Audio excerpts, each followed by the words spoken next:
नमस्कार, मैं प्रत्युष शर्मा और आप देख रहे हैं CTV7 न्यूज़ की खबरें। शुरू करते हैं राष्ट्रीय खबरों से। आज नरेंद्र मोदी ने देश के अलग अलग स्थानों में 7 डिफेंस की कंपनियों का उद्घाटन किया है। हम आपको बता दें कि ये कंपनियां विगत 15-20 सालों से लंबित थी, जिस पर सरकार ने कोई फैसला नहीं लिया था। साथियों, 21वीं सदी में कोई देश हो या कोई कंपनी, उसकी ग्रोथ और ब्रांड वैल्यू उसके रिसर्च और इनोवेशन से तय होती है। सॉफ्टवेयर से लेकर स्पेस सेक्टर तक भारत की ग्रोथ, भारत की नई पहचान इसका सबसे बड़ा उदाहरण है।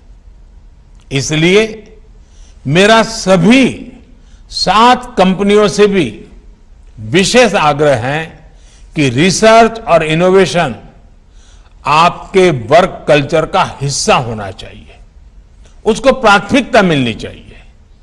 आपको केवल दुनिया की बड़ी कंपनियों की बराबरी ही नहीं करनी है, बल्कि फ्यूचर टेक्नोलॉजी में लीड भी लेनी है। इसलिए ये जरूरी है कि आप नया सोचें, रिसर्च ओरिएंटेड युवाओं को ज्यादा से ज्यादा मौका दें, उन्हें सोचने की पूरी छूट दें। मैं देश के स्टार्टअप से भी कहूंगा, इन 7 कंपनियों के जरिए आज देश ने जो नई शुरुआत की है, आप भी इसका हिस्सा बनिए। आपकी रिसर्च, आपके प्रोडक्ट्स कैसे इन कंपनियों के साथ मिलकर एक दूसरे की क्षमताओं से लाभान्वित हो सकते हैं, इस और आपको सोचना चाहिए।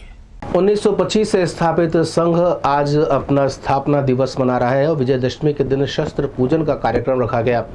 महाराष्ट्र में मोहन भागवत के हाथों शस्त्र पूजन का कार्यक्रम हुआ है। वहीं इन्होंने संदेश देते हुए कहा है कि शक्तिशाली होना चाहिए राष्ट्र को, ताकि कोई भी उस पर हाथ न उठा सके। कवर्धा में घटी घटना को लेकर के रमन सिंह ने फैसला लिया है कि वो अपना जन्मदिन नहीं मनाएंगे। वहीं इस पर पलटवार करते हुए छत्तीसगढ़ के मुख्यमंत्री भूपेश बघेल का कहना है कि लखीमपुर की घटना से रमन सिंह दुखी क्यों नहीं होते। लखीमपुर की घटना से दुखी नहीं है। देश में 8 महीने से किसान आंदोलन कर रहे हैं, 600 लोगों किसान की मृत्यु हो गई, उस पर दुखी नहीं है। दुखी होना चाहिए, ठीक है। किसी घटना मैं किसी को कम या ज़्यादा नहीं कहता, लेकिन घटना हुई और घटना करने वाले के खिलाफ सख्त कार्रवाई हुई। मैं तो खुलेआम उनको बोल रहा हूँ कि सबको बोल रहा हूँ कि जिसके पास जो साक्ष्य हो और यदि कोई छूट गया, हम उसके खिलाफ सख्त कार्रवाई करेंगे, छोड़ेंगे नहीं।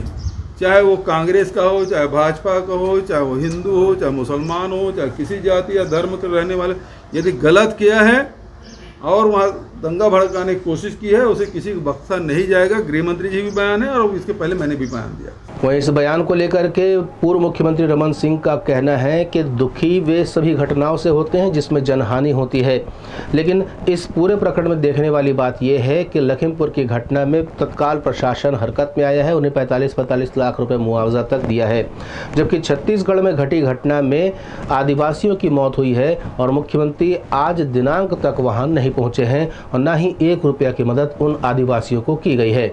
राष्ट्रीय स्वयंसेवक संघ की इकाइयों द्वारा अलग अलग स्थानों पर शस्त्र पूजन किया गया है और पथ संचलन किया गया। राजधानी रायपुर के विवेकानंद नगर में भी इस तरह का आयोजन किया गया, जहां शस्त्र पूजन किया गया, उसके बाद पथ संचलन निकाला गया।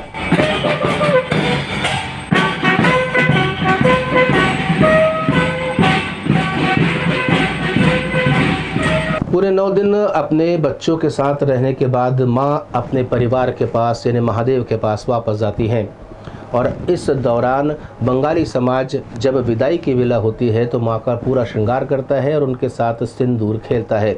इस पर्व को सिंदूर खेला के रूप में बंगाली समाज की ओर से मनाया जाता है। वहीं विसर्जन की परंपरा भी रहती है, जवारा विसर्जन की, जहां अलग अलग जगह पे जवारा उगाए जाते हैं, उन्हें स्थापित किया जाता है। उनका विसर्जन भी आज सरोवर आदि में किया जाता है। बंगाली समाज द्वारा सिंदूर खेले का आयोजन दुर्गा पंडाल में किया जाता है, जहां वे मां के साथ में सिंदूर खेलते हैं। समाज से जुड़े हुए लोगों ने CTV7 से चर्चा की और आयोजन के संबंध में विस्तार से जानकारी दी। माँ आज हमारे जैसे अपने माँ के घर आती है तो यूजुअली क्या होता है, बेटियों का पूरा श्रृंगार करके भेजते हैं बाप।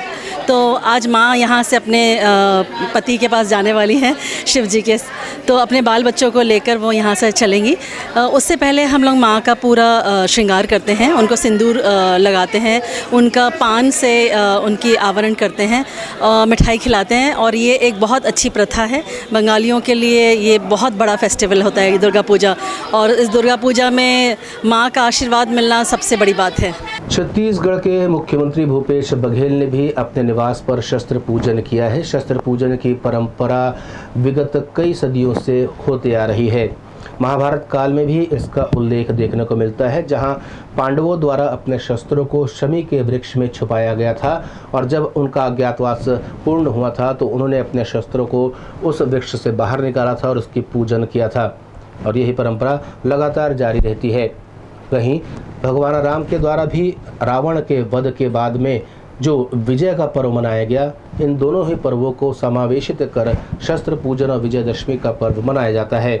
आज इसका निर्वहन प्रदेश के मुख्यमंत्री भूपेश बघेल ने भी किया। छत्तीसगढ़ियों को अब जेनेरिक मेडिसिन मिलेगी। छत्तीसगढ़ सरकार की पहल पर धन्वंतरी जेनेरिक मेडिसिन सेंटर्स के उद्घाटन किए गए हैं। अलग अलग जगह पे इन्हें इंस्टॉल किया जा रहा है। ये दुकानें हैं जहां पर आपको सस्ती दवाइयां उपलब्ध होंगी। भूपेश बघेल ने मीडिया से चर्चा करते हुए कहा कि छत्तीसगढ़ियों के हितों को ध्यान में रखते हुए इस तरह की दुकानों का विस्तार किया जा रहा है। देखिए, वो तो आम जनता के लिए है, वो दुकानें नगरीय निकाय क्षेत्रों में खुलेगी। धन्वंतरी योजना और पूरे प्रदेश की जनता के लिए है, जिसमें वो सस्ते दर पर जेनरिक दवाएं खरीद सकते हैं और उसकी एक प्रक्रिया अपनाई गई है जिसमें बहुत ही कम दर पर ये दवाइयाँ उपलब्ध होगी। दूसरी बात यह है कि सभी जो शासकीय अस्पताल हैं उसमें भी ये दुकानें खुली हुई हैं और खुली जाएंगी, तो उसका भी लाभ जो मरीज है वो उठा सकते हैं, आम नागरिक उठा सकते हैं। राजधानी रायपुर के पुलिस परेड ग्राउंड में भी शस्त्र पूजन हुआ। पुलिस विभाग की ओर से हर वर्ष शस्त्र पूजन किया जाता है। एसपी प्रशांत अग्रवाल के नेतृत्व में यहाँ पर पूजन संपन्न हुआ। यहाँ पर हर्ष फायरिंग भी की गई और एसपी अग्रवाल ने मीडिया से चर्चा करते हुए इस पूरे कार्यक्रम के संबंध में जानकारी दी। विजयादशमी का पर्व बुराई पर अच्छाई की जीत का पर्व माना जाता है और इसको पुलिस लाइन में भी बहुत परंपरागत तरीके से मनाया जाता है। शस्त्र की पूजा की जाती है और उसके साथ ही हमारे सारे पुलिस परिवार के सदस्यों के साथ आज हमने पूजा करी है और उसके साथ ही रायपुर ज़िले में सुख शांति की कामना के साथ ही हमने पूजा करी है। मेरे ज़िले के सभी नागरिकों को, मेरे पुलिस परिवार के सभी सदस्यों को, आप सभी साथियों को दशहरे की ढेर सारी शुभकामनाएं। सन्यासियों और माता के मध्य हुए संवाद और उसी घटना के बाद कंकाली मठ की स्थापना की गई थी, जबकि सन्यासियों के पास कोई मुद्रा यानी पैसा नहीं था, लेकिन तालाब के जब खुदाई हुई तो उस समय जो मुद्रा चलन में थी कौड़ी, वो उन्हें प्राप्त हुई और कंकाली मठ का निर्माण कराया गया।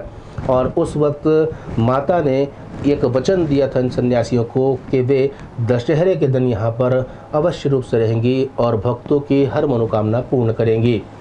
आज भी कंकाली मठ का पट केवल दशहरे के लिए खुलता है और लोग यहाँ पर दर्शन पाने के लिए आते हैं। ऐसी मान्यता है कि निसंतान लोगों को यहाँ पर संतान प्राप्ति भी होती है अगर वो माँ का दर्शन कर लेते हैं। इस संबंध में CTV 7 को मंदिर के पुजारी ने जानकारी दी। पहले माता कंकाली यही निवास करती थी, सन्यासियों के साथ थी। एक बार क्या माता कंकाली ने सन्यासी चौसर खेल रहे थे, अचानक कपड़ा उड़ के सन्यासी में लग गया। सन्यासी का कपड़ा माता में लग गया। माता क्रोध से भागी कि सन्यासी होकर वस्त्र का ध्यान नहीं है। फिर आगे जाकर सन्यासी लोग प्रणाम किए कि माता हमसे गलती हुई, आपका पुत्र है। तो माता बोली कि यही मंदिर बनाओ। सन्यासी लोग बोले हम तो गरीब है, नंगा है, पैसा नहीं है। फिर तालाब खुदवाए। उस समय द्रव्य के रूप में कौड़ी चलता था, कौड़ी निकला, उसके द्वारा मंदिर बनाया गया और मंदिर बना के सन्यासी लोग फिर प्रार्थना किए कि हे जगदम्बा हमारा क्या होगा।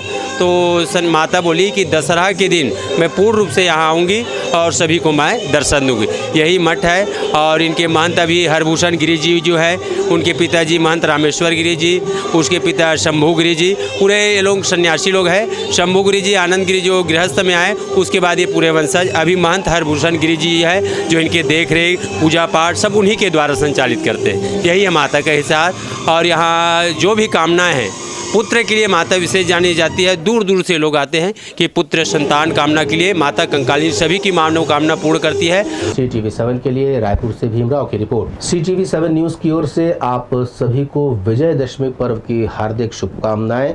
आप दशहरा मनाएं, शस्त्र पूजन करें और इस पर्व को हर्षोल्लास के साथ मनाएं, क्योंकि आप जो पर्व मनाएंगे आने वाली पीढ़ी उसी का अनुसरण करेगी। हमें बताते हुए अत्यंत हर्ष हो रहा है कि CTV7 न्यूज़ का प्रसारण प्रदेश के विभिन्न केबल नेटवर्क पर किया जा रहा है और अगर आप इस चैनल को YouTube पर देख रहे हैं तो इसे सब्सक्राइब करना ना भूलें। साथ ही अगर आप CTV7 के साथ जुड़कर पत्रकारिता करना चाहते हैं तो दिए गए नंबर पर फ़ोन लगाकर आप एजेंसी या संवाददाता बनने के लिए जानकारी हासिल कर सकते हैं। फिलहाल इतना ही। नए नए समाचारों के साथ आपसे फिर होगी मुलाकात। तब तक दी अनुमति। नमस्कार।